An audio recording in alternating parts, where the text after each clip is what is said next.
Meilė pinigams niekada nebuvo vertinama vienareikšmiškai. Pernelyg ji jau dažna ir įsišaknijusi daugelio žmonių širdise.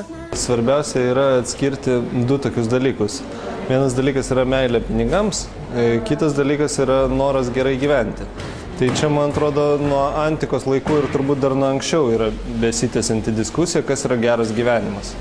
Nes suprantat, kaip yra, mylėti pinigus yra labai primityvu. Šiuolaikiniam žmogui trūksta malonumo. Žmonės gyvena kaip reikia, daro kaip reikia, jie kankinasi, jiems stresas, įtampa. Jiem trūksta to gyvenimo džiaugsmo ir malonumo ir atsipalaidavimo.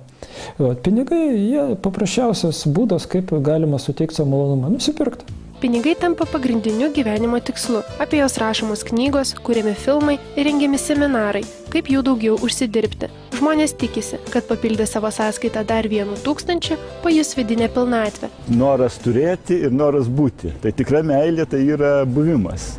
Nu, su kitu, su visa visuomenė esi, tu džiaugiesi tuo, kad esi.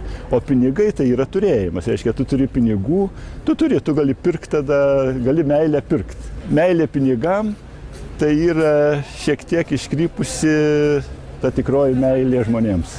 Kitas aspektas tai yra pinigai, jie suteikia saugumą žmogui, nes žmogui nesaugu, kada jisai negarantuotas dėl rytojus. Pinigai, jie suteikia tokią užtikrintumą jausmą žmogui, kad viskas bus gerai. Neretai noras pasiekti finansinį saugumą arba perdėtą meilę pinigams priveda ir prie kraštutinumų. Beveik kasdien galima rasti bent menkiausią žinutę apie finansinius nusikaltimus ar korupciją. Su šia aistringos meilės pasekme žmonija kovoja jau kelis tūkstančius metų. Toks nevienareikšmis klausimas, kas pastumėjo žmogų nusikalstamą tai juoduoju būdu. Na, taip jau, kaip sakyti, galima pažiūrėti, kad žmogui stovi ant svarstyklių lėkštelės. Tai, ką jisai nori, jam labai reikia. Ir tai, kad yra kažkokios visuomenės normos, kažkokia moralė ar dar kažkas. Ko jam labiau reikia ir ko jis labiau nori, to kažko, kuo didesnė jo yra motyvacija, tuo didesnė tikimybė, kad šita svarstyklių lėkštelė pusė jinai persvers. Tokios žmonės paskatino vogti. Čia toks klausimas, kuris net jeigu prasiknaisiotum, nežinau, visą gyvenimą kažkokiose šaltinėse ir rastum atsakymą, kas buvo pirmasis vagis, tai ir kas iš to. Ta prasme, tai akivaizdu, yra, kaip čia pasakyti, pinigai yra pavojus ir ir turtas yra pavojus. Godumas yra vienas iš pavojingiausių dalykų žmogui, ir tai tą suprato turbūt ne tik krikščioniška kultūra, bet ir visos kitos kultūros. Todėl seniausiuose įstatymuose jau yra draudžiama vogti, ir geisti svetimą turtą. Ir kas perversta meilė yra, kad širdį bada kapso peilės.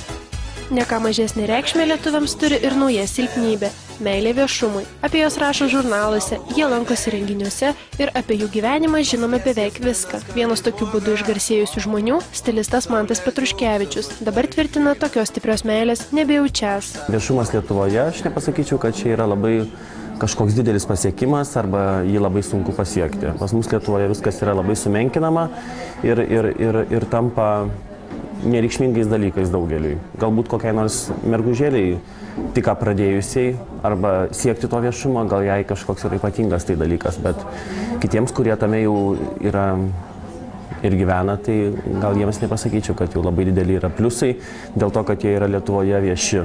Kitas momentas, dėl ko tas viešumas gali taip traukti, tai yra žmogus jaučiasi svarbus.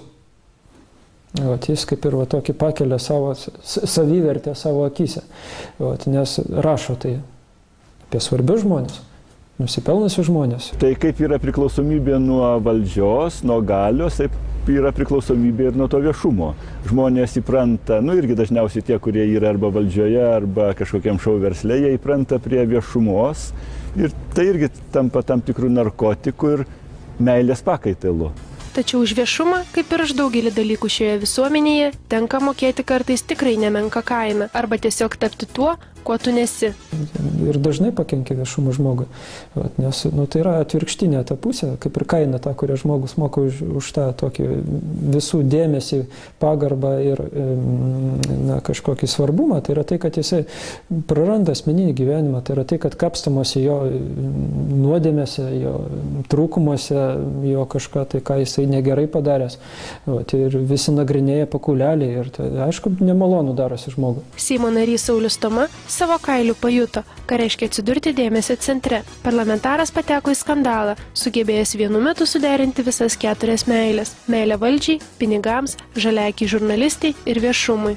Tada, aišku, buvo nesmagu, bet dabar manau, kad tai buvo pliusas vien dėl to žinomumo pritraukimo. Tai dabar tikrai man rinkimuose bus daug lengviau, nes jau einant gatve, kažkodėl tai ypač Kaune, tai visi mane vos nesveikina ten ir visaip jau mojuoja. O tai gerai, reiškia, aš dėmesį turiu, o aišku, dabar jau priklauso nuo manęs paties, ar aš tą dėmesį, visuomenės dėmesį naudosiu geram darbui atlikti, ar tiesiog toliau, reiškia, plasnosiu ant to dėmesio bangų ir tiesiog kaip drugelis skraidysiu ir džiaugsiuosi to dėmesiu, visai negalvodamas, kad turėdamas tą dėmesį aš turiu padaryti kažką tai ir naudingo. Kuri meilė amžina, o kuri truks tik 3 metus? Kurios mes trokštame, o kurios vengiame? Kurią vaikomės, o kuri pati pasiveja? Atsakymus šią Valentino dieną paliksime už skliaustelių.